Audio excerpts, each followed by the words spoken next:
Students, मैं Akash Kumar Singh online classes में आपका स्वागत करता हूं। लास्ट वीडियो में हमने देखा था JFET की जो वाइसिंग थी उनको हमने डिस्कस कर लिया था। आपकी जो 3 टाइप की वाइसिंग थी, पहली थी आपकी फिक्स वाइसिंग, दूसरी थी आपकी सेल्फ वाइसिंग और तीसरी जो थी आपकी पोटेंशियल डिवाइडर या वोल्टेज डिवाइडर वाइसिंग। इन तीनों के बारे में हमने डिस्कस कर लिया था। साथ ही साथ उसमें किस प्रकार से हम क्यू पॉइंट को ट्रांसफ़र कैरेक्टरिस्टिक्स और आपका जो ड्रेन कैरेक्टरिस्टिक्स है उस पर किस प्रकार से उसको फॉलो करेंगे उसके बारे में भी डिस्कस कर लिया था। क्लियर। इस वीडियो में हम देखेंगे जो आपका JFET एज एन एम्पलीफायर। कौन क्या देखेंगे? JFET एज एन एम्पलीफायर, मतलब जंक्शन फील्ड इफेक्ट ट्रांजिस्टर को एज ए एम्पलीफायर किस प्रकार से यूज करते हैं सर्किट्स में, उसके बारे में हम डिस्कस करेंगे। तो यहाँ पे जो सर्किट दे रखा है ये आपका एक amplifier JFET as an amplifier का सर्किट है, जिसमें आप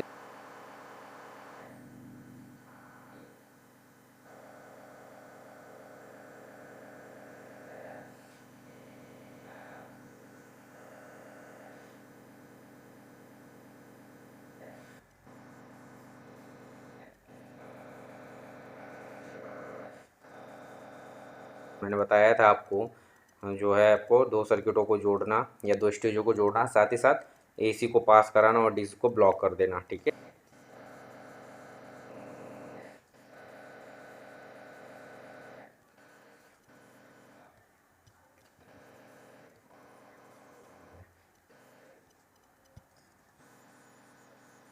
यूज की है बेटा, वो हमने जो फिक्स वाइसिंग को यूज किया है। कौन सी वाइसिंग को यूज किया है? फिक्स वाइसिंग को यूज किया है। ठीक है। जिसमें आपका वोल्टेज सोर्स जो VGG गेट सोर्स जंक्शन है, क्या है आपका ये गेट सोर्स और सोर्स वाले टर्मिनल को रिवर्स वाइस बनाता है। C1 C2 मैंने जैसे बताया आपको कपलिंग कैपेसिटर्स हैं। क्या है? कपलिंग कैपेसिटर्स हैं। C1 जो है आपका इनपुट AC सिग्नल को गेट के साथ कपल करता है। मैंने कहा था ना, तो कपलिंग कैपेसिटर है क्या है? गेट टर्मिनल को AC इनपुट सिग्नल के साथ कपल करता है, यानी कि उसके साथ जोड़ता है। ठीक है। तथा साथ ही साथ जो आपका DC वोल्टेज है, जो VGG या गेट टू सोर्स वोल्टेज है, वो उसको इनपुट सिग्नल से अलग करता है। ठीक। जो आपका ये वाला इनपुट सिग्नल है उससे वो अलग करता है, जो आपका गेट टू सोर्स वोल्टेज है उससे अलग करता है। क्लियर। आगे देखते हैं जो कैपेसिटर नंबर 2 है C2। ये आपका केवल जो होगा आउटपुट टर्मिनल पे, जो ये आपका C2 कैपेसिटर लगा हुआ है जो आउटपुट टर्मिनल पे, ये केवल AC आउटपुट प्रोवाइड कराएगा, जबकि DC को ये ब्लॉक कर देगा। ठीक है।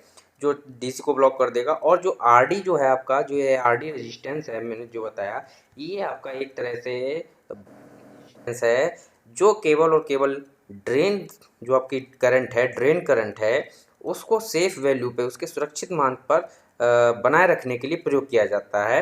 ड्रेन करंट को जो कंट्रोल तो हम लोग VG से करेंगे, लेकिन उसके सुरक्षित मान पर, एक लिमिटेड, एक फिक्स मान पर बनाए रखने के लिए इसका प्रयोग करते हैं। ठीक है।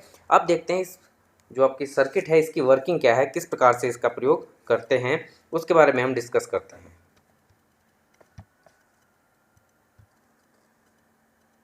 अब क्या होता है कि जो एम्पलीफाई किए जाने वाला सिग्नल है, जो आपका एम्पलीफाई किए जाने वाला सिग्नल है, AC सिग्नल है, उस वो एम्पलीफायर के इनपुट पर दिया जाता है।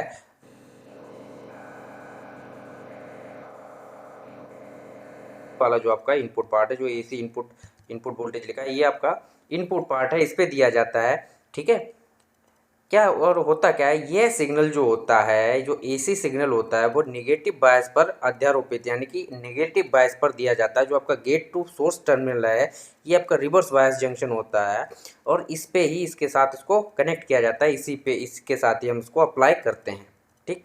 अब क्या होता है इसमें, हम देखते हैं एक एक करके। यदि हम इसकी बात करें, जो AC इनपुट सिग्नल आपने दे रखा है, इसकी हम ये वाली साइकिल लेते हैं, पॉजिटिव हाफ साइकिल लेते हैं। कौन सी? इसकी पॉजिटिव हाफ साइकिल लेने पर क्या होता है कि इसकी पॉजिटिव हाफ साइकिल लेने पर क्या होता है कि यह जो होता है गेट सोर्स वोल्टेज को कम कर देता है। क्यों कम कर देता है? क्योंकि बेटा ये आपका पॉजिटिव वैल्यू है वोल्टेज का, इनपुट वोल्टेज है, इनपुट सिग्नल की पॉजिटिव वैल्यू है। और जबकि आपका जो गेट और सोर्स वोल्टेज होता है, गेट टू सोर्स वोल्टेज होता है, ये आपका रिवर्स बायस होता है। तो ये क्या काम करता है कि गेट टू सोर्स वोल्टेज को कम कर देता है। अब जब ये गेट टू सोर्स वोल्टेज को कम कर देता है, तो जो चैनल होता है आपका, जो आपकी वर्किंग में बताया था, जो आपका चैनल होता है जिससे ड्रेन करंट फ्लो होती है, उस चैनल की चौड़ाई बढ़ जाती है। जो आपकी चैनल की चौड़ाई बढ़ जाती है, ना कि डिप्लीशन लेयर की चौड़ाई बढ़ती है। किसकी चौड़ाई बढ़ती है? डिप्लीशन लेयर की चौड़ाई नहीं, चैनल की चौड़ाई बढ़ती है। अर्थात यदि जो आपका गेट टू सोर्स वोल्टेज है वो यदि कम हो जाता है तो आपका डिप्लीशन लेयर की चौड़ाई कम हो जाती है, और डिप्लीशन लेयर की चौड़ाई कम हो जाती है तो आपका जो चैनल है उसकी विड्थ बढ़ जाती है, और चैनल की विड्थ बढ़ने से आपका जो करंट होती है आईडी, उसके मान में भी जो है बढ़ोतरी हो जाती है। उसके मान में जो बढ़ोतरी हो जाती है, जब आईडी के मान में बढ़ोतरी हो जाती है तो जो हम क्यू पॉइंट से जो आईडी का मान निकालते हैं उसके मान में भी बढ़ोतरी हो जाती है। क्या हो जाती है? उसके मान में भी बढ़ोतरी हो जाती है। तो यहाँ से जो हम पॉजिटिव हाफ साइकिल की यदि बात करें तो पॉजिटिव हाफ साइकिल में जो होता है आपका ड्रेन करंट में आपका बढ़ोतरी हो जाती है। ठीक है, ड्रेन जो आपकी करंट होती है उसकी वैल्यू में इंक्रीमेंट हो जाता है। तो जो ड्रेन करंट के मान में जो इंक्रीमेंट हुआ है, देखते हैं उसको हम जो है वेव फॉर्म के रूप में देखते हैं किस प्रकार से इंक्रीमेंट होता है, उसकी बात करते हैं। सकते हैं हम, आपका इनपुट करंट है, ये आपका इनपुट करंट है, ये आपका इनपुट करंट बीजीएस यानी कि जो आपका इनपुट करंट है गेट टू सोर्स वोल्टेज वाला करंट है वो है। ठीक है, और इसी के साथ साथ क्यों इसके मान में बढ़ोतरी हुई है तो ये जिस प्रकार से ये चल रहा है उसी प्रकार से ये भी चल रहा है। ठीक है, और आप यहाँ से देख सकते हैं इस वाले, अगर आप ए वाले पॉइंट को, ये वाले फिगर को ध्यान से देखें, आपका एक लाइन है और ये जो एसी इनपुट सिग्नल है रिवर्स वाइस, जो आपका गेट टू सोर्स वोल्टेज को रिवर्स वाइस मतलब कम कर देता है, लेकिन रहता रिवर्स वाइस में ही है। क्या करता है? कम कर देता है, लेकिन रहता क्या है? रिवर्स वाइस में ही रहता है। तो यहाँ पे देख सकते हैं AC input signal negative gate bias लिखा हुआ है, नेगेटिव गेट बायस। और ये जो आपका जब जो ड्रेन करंट होता है उसमें जो इंक्रीमेंट होता है उसको दर्शाया गया, उसकी वेव फॉर्म को बनाया गया है। देखेंगे आप यहाँ से इस प्रकार से, यहाँ पे लिखा है variation of ID about Q point, मतलब क्यू पॉइंट को लेकर जो है हमने आईडी के वेरिएशन को दर्शाया है। Q point value of ID, ये जो आपकी क्यू पॉइंट की वैल्यू है, मतलब ये हमने कोई क्यू करेक्टरिस्टिक्स होती है जो यहाँ से ट्रांसफर करेक्टरिस्टिक्स होती है इस प्रकार से। तो यहाँ पे हम एक लाइन खींच देते हैं, मान लीजिए सपोज ये लाइन खींच गई तो ये आपका क्यू पॉइंट हो जाता है, ये आपका कौन सा हो जाता है? Q point. और इस क्यू पॉइंट से इस प्रकार से जो हम आईडी और वीजीएस की वैल्यू को फाइंड आउट करते हैं, तो ये आई डी क्यू वैल्यू है, जो आई डी क्यू वैल्यू है वो ये वाली वैल्यू है आपकी आई डी क्यू, और जो बीजीएस की वैल्यू वो ये वैल्यू है। यानी क्यू पॉइंट के बाद जो हम वैल्यू फाइंड आउट करते हैं वो ये वैल्यू है। ठीक है, अब देखते हैं हम जो आउटपुट वोल्टेज वीडीएस होता है उसके ऊपर क्या इफेक्ट पड़ता है। जो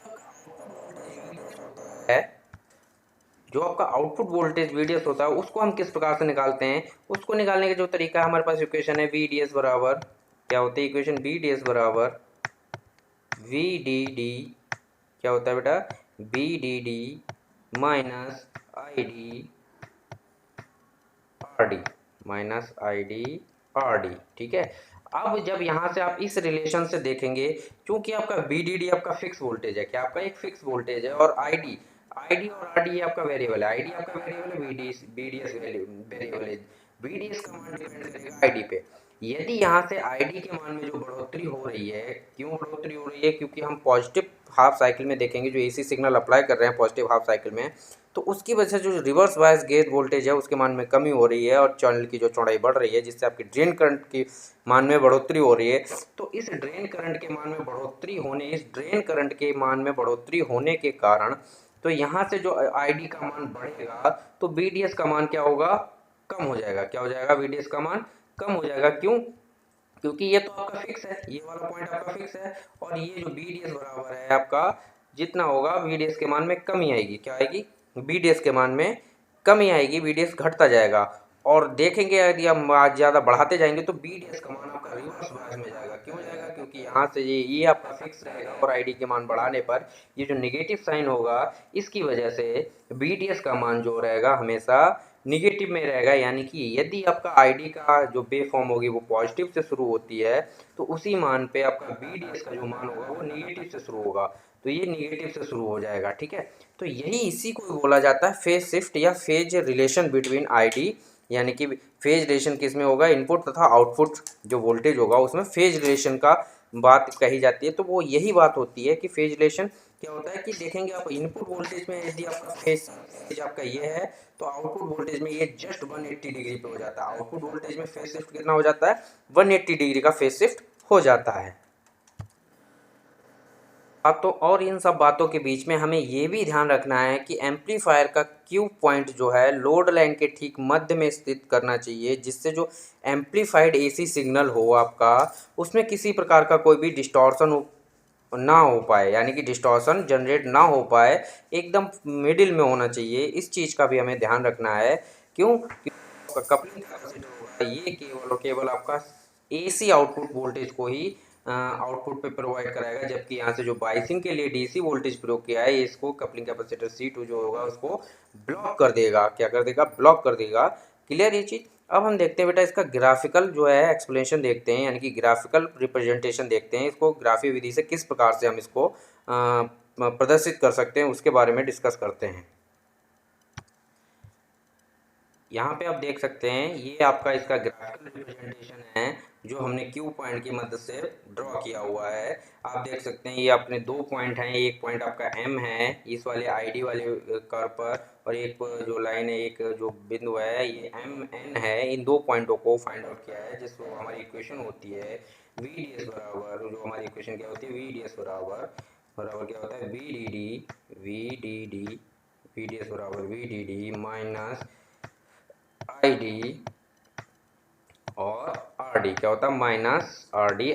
इस इक्वेशन का प्रयोग करके हम इन दो पॉइंट फाइंड आउट कर लेते हैं ड्रेन कैरेक्टरिस्टिक्स पे। एक बार हम इसमें आई डी बराबर 0 रखते हैं, एक बार वी डी एस बराबर 0 रखते हैं। जब आई डी बराबर 0 रखेंगे तो वी डी एस बराबर आपका वी डी आएगा, जो वी डी एस वाली लाइन पे होगा। यदि हम वी डी एस बराबर 0 रखते हैं तो आई डी बराबर क्या होगा, V D D upon R D आएगा, जो आपका एम आई डी वाली लाइन पे होगा। इन दोनों पॉइंटों को मिला देते हैं, और जो आपका जो ड्रेन करेक्टरिस्टिक्स होती हैं, वहाँ पे जो मिडिल करेक्टरिस्टिक्स होगी, यानी कि जो आपका बीजीएस के एक फिक्स मान पर जो होगा, हम क्यू पॉइंट को जहाँ पे काट रही होती है लाइन, वो क्यू पॉइंट फिक्स कर लेते हैं। और इसी क्यू पॉइंट के माध्यम से, इसी क्यू पॉइंट के जरिए जो है हम इनपुट आउटपुट की जो आपकी वेव फॉर्म है उनको ड्रॉ करते हैं। क्यू पॉइंट के बेस मानकर हम उनको ड्रॉ करते हैं, जिस प्रकार से इसमें दिखाया गया हुआ है। यहाँ पर आप कि जो एफ को बीजीएस बराबर 2 है, बीजीएस 2 के मान पर सेलेक्ट किया है, तो उसी पॉइंट को जहाँ पे ये लाइन काट रही है, एमएन वाली लाइन काट रही है, उसी पॉइंट को क्यू पॉइंट के रूप में यहाँ पे हमने दर्शा लिया है, और इसी को बेस मानते हुए हमने बाकी जो करेक्टरिस्टिक्स हैं, यानी कि वेव फॉर्म है, उसको ड्रॉ किया हुआ है। आप देख सकते हैं यहाँ पे, यहाँ से एक पॉइंट इतना ऊपर इतना नीचे, उतनी वैल्यू को हमने इस प्रकार से डॉटेड लाइन खींच ली है, इस प्रकार से डॉटेड में खींच लिए हैं, और देन ये आपका एक वेव फॉर्म को ड्रॉ कर लिया है वीजीएस वाली को, और उसी के रिस्पेक्ट में हमने आईडीक्यू को ड्रॉ कर लिया है। अब इस पॉइंट पे आप देखेंगे इसमें फेज शिफ्ट ऑटोमेटिक आ जाता है, अपने आप ही फेज शिफ्ट आ जाएगा। क्यों आ जाएगा? इस इक्वेशन के कारण फेज शिफ्ट आ जाता है। ये आपका आउटपुट वोल्टेज की वेव फॉर्म है। तो ये आपका जो है ग्राफिकल रिप्रेजेंटेशन है। यदि हम बीजीएस के मान में आप चेंज करेंगे तो क्यू पॉइंट आपका शिफ्ट हो जाएगा। और ये क्यू पॉइंट शिफ्ट होने का जो कारण है, वो कारण क्या है बेटा, यहाँ पे जो आपका हम एसी इनपुट सिग्नल आपको प्रोवाइड करा रहे हैं, तो इसके मान में सपोज दैट, जो मैंने आपको एक बार और बताया था कि मान लीजिए ये जो एसी का बेस मान ये है, मान लीजिए क्यू पॉइंट पे ये मान ये है, अब ये +5 ऊपर जा रहा है और -5 नीचे आ रहा है, तो कितना उतार चढ़ाव हो रहा है, +-5 का उतार चढ़ाव हो रहा है। तो इस क्यू पॉइंट से +5 ऊपर कर लेंगे, और इस क्यू पॉइंट से +5 नीचे कर लेंगे, जो आपका गेट टर्मिनल या गेट करंट पे यही वैल्यू में उतार चढ़ाव होगा, और उसी के रिस्पेक्ट में हम इस ग्राफ को ड्रॉ कर लेंगे, जिसे हम बोलते हैं ग्राफियल रिप्रेजेंटेशन। और साथ ही साथ इसके साथ हम लोग देखते हैं कि इस वाली लाइन का जो स्लोप होता है, इस वाली लाइन का जो ढाल होगा, इस वाली लाइन का ढाल हम किस प्रकार से फाइंड आउट करेंगे। ढाल क्या हो जाएगा आपका, यहाँ से ढाल देखेंगे तो ढाल क्या हो जाएगा, 1/RD। क्या हो जाएगा, 1/RD। इसका जो होगा ढाल हो जाएगा, इसका ढाल हो जाएगा 1/RD। यदि हम यहाँ से ID की वैल्यू निकालेंगे, या हम यहाँ से RD से इसको डिवाइड कर देंगे, तो इसका ढाल जो हो जाएगा वो क्या हो जाएगा, 1/RD हो जाएगा। ठीक है, तो ये आपका ग्राफिकल रिप्रेजेंटेशन था। ये जो आपके जितने भी टॉपिक FET से रिलेटेड जितने भी टॉपिक थे आपके, FET के इंट्रोडक्शन था, FET की वर्किंग थी, FET के वाइसिंग थी, करेक्टरिस्टिक्स था, और FET एज एन एम्पलीफायर, मैंने ये आपको सारी चीज़ें बता दी हैं। नेक्स्ट हम इसके बाद टॉपिक शुरू करेंगे MOSFET, metal oxide semiconductor field effect transistor के बारे में डिस्कस करेंगे। ठीक है, नेक्स्ट वीडियो में मिलते हैं, तब तक के लिए घर पे रहिए, सुरक्षित रहिए।